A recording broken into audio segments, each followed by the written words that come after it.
We are one day away from the Republican caucuses in Nevada, and we've been watching the field shrink. 5 candidates now. The latest poll showing GOP frontrunner Donald Trump with a commanding double-digit lead in Nevada. It follows his huge win in South Carolina's primary. Trump beat Ted Cruz and Marco Rubio by 11 points. Now the billionaire businessman is predicting he'll face Hillary Clinton in the general election as the GOP nominee. And Trump says he'll win states in November that Republicans can only dream about. I think it's going to be between Hillary and myself.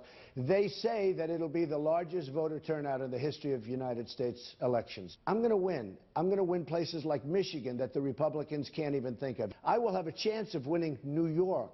If I win New York, the election's over, okay, from an electoral college standpoint. I have a chance of winning New York. I'll win states that aren't in play. But Senators Rubio and Cruz are saying not so fast. Rubio says it is time for Trump to stop with the rhetoric and spell out his policy ideas.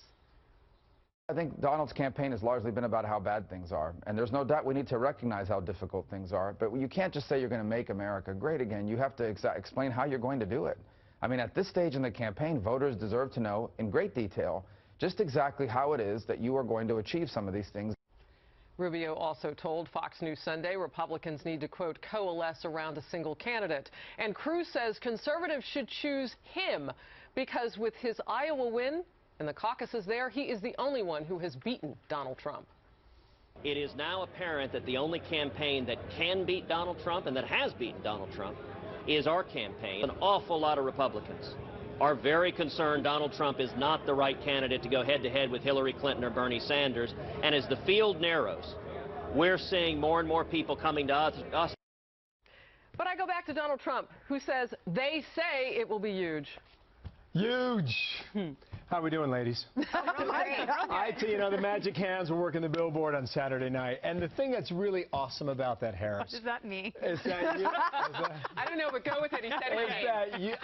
Well, you get to see the data as it comes in real time, and you pick up on themes and storylines, etc. Here's what I will tell you from South Carolina. Trump dominated everywhere.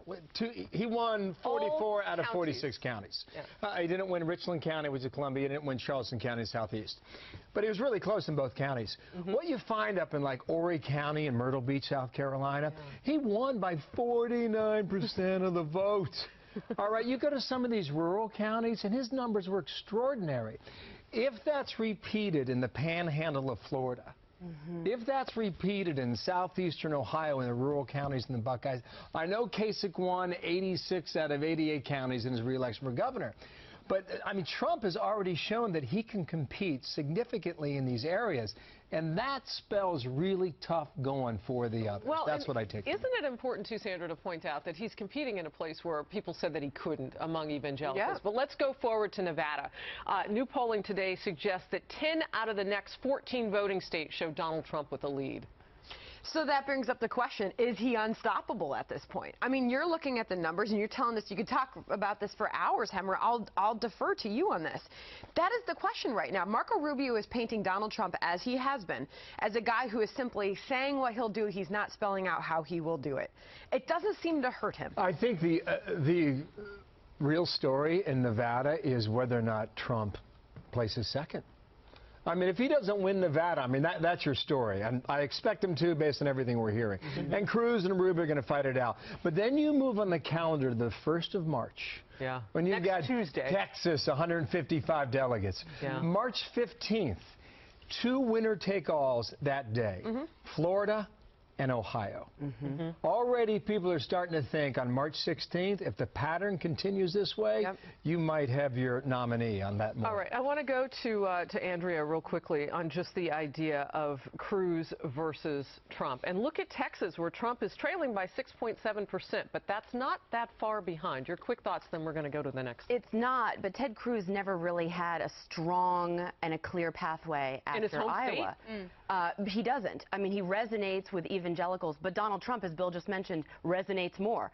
He's an anti-establishment guy. He's taken on the establishment, but that doesn't seem to translate. It translates for Donald Trump.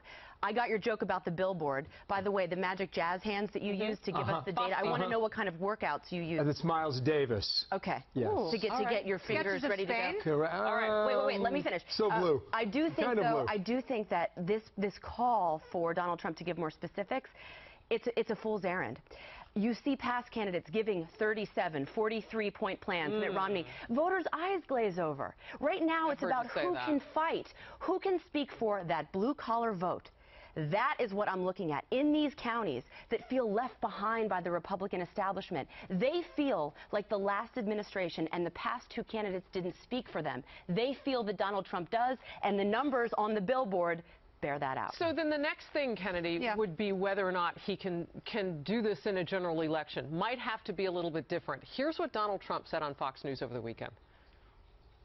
I can act, well, pretty soon, but, you know, don't forget, we started off with 17 people. I've been hit from, 97 different angles.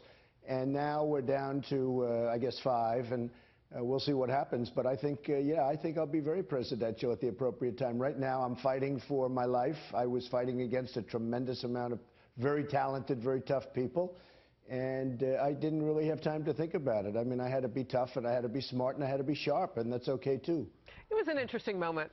Chris Wallace said, well, when are you going to begin to act presidential, since Donald Trump said that he could? It was interesting because he actually wasn't defensive as I thought he might be, anticipating the answer for that. I think he's going to appear presidential when he releases his tax returns, when it's a little later in the game and more convenient for him. And Sandra, you asked, is Trump unstoppable? No, I think he is stoppable. Unfortunately, it's not by any of the candidates who are running against him for the Republican nomination right now. Wow. I don't think, because I honestly think that Cruz and Rubio are both so invested in the race, and they're so excited about their second and third place finishes, and that has given their egos enough of a boost that they're going to stay in it. One of them has to get out in order to consolidate that if they want to make a real run before it's too late. Yeah, let's talk a little bit about that strategy of Donald Trump has, and they're saying that, his floor could be as much as 35%.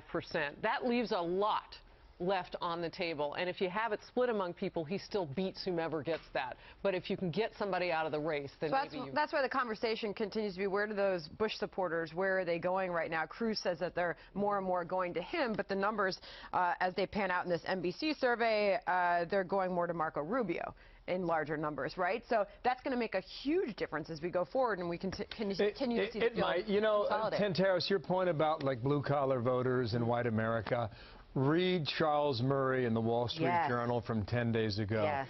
It's long. It is well worth your time. Invest in it. Subscribe to WSJ.com just to get it if you need to. It will spell out for you what these people have been feeling and experiencing over the past 10 years and why they're so jazzed for a guy like Trump. Did that piece not make sense, or what? It did, and are you getting a cut from the Journal? Because I might get one, too. No, nothing at all. I pay for my subscription. The Journal, you're right, Bill, the Journal's been polling on this for months, and they're the ones that said months ago, I think it was December, 53% of blue-collar voters peeling off for Donald Trump, and that was last year. That is what's happening in the Republican Party.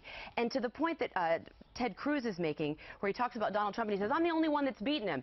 You beat him in Iowa, and you barely beat him in Iowa. If I were Cruz, his compelling case is that he has fought the establishment in Washington, D.C. I would take that approach if I were him, and it also depends on who gets out.